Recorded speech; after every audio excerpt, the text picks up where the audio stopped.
should be broken up into smaller companies. Just an interruption. We're feeling some shaking in our studio. It is relatively strong. Yep. It does appear that we are either having an earthquake or an aftershock. If you are at home, this is duck, a pretty cover, and hold on. Aftershock. We are experiencing quite a bit of shaking. If you'll give us a brief moment here, we're making sure that nothing is going to come down in the studio here. And it is going for quite a bit, everybody. It continues this is a very strong to rattle earthquake. pretty strong here. 8:21 here on the air. We're experiencing very strong shaking. Wow. I think we need to get under the desk. All right, we're going to go to break. We'll be right back after we'll be right this. Back. Wow.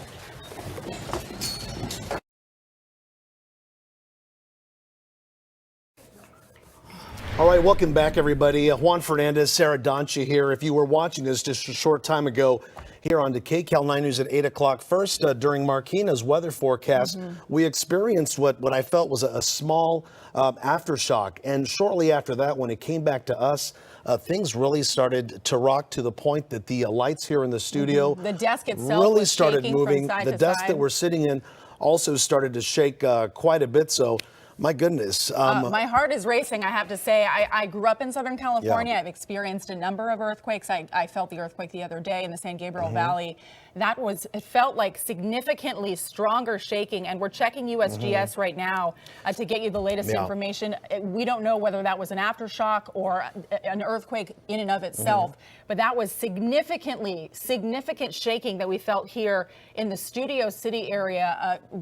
I know we've seen these situations happen live on the air before here on KCAL 9 and CBS 2 in the past, but that was significant shaking to the point where there was some concern about some of the fixtures that we have in the studio swinging back and forth. And once I felt that desk moving, it felt like we needed to duck, cover, and hold on. And once you're in the middle of it, of course, you're wondering when the shaking is going to stop. In fact, some of my friends immediately reached out via social media. Somebody said hard rolling too.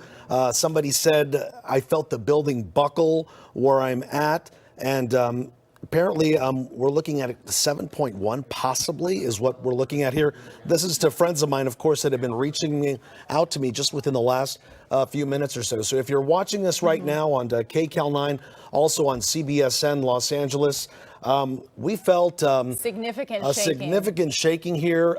Experts. We're now seeing at least preliminary information. The USGS website is getting a lot of traffic right now. It looks like that could have been a 7.1 earthquake, and it looks like it was in the Ridgecrest area. That is where we saw just a couple of days ago a 6.4 magnitude earthquake. Lucy Jones with Caltech had said a couple of days ago on our air that there was around a small possibility, but a chance that we could see an aftershock greater than the magnitude of the earthquake that we felt the other day.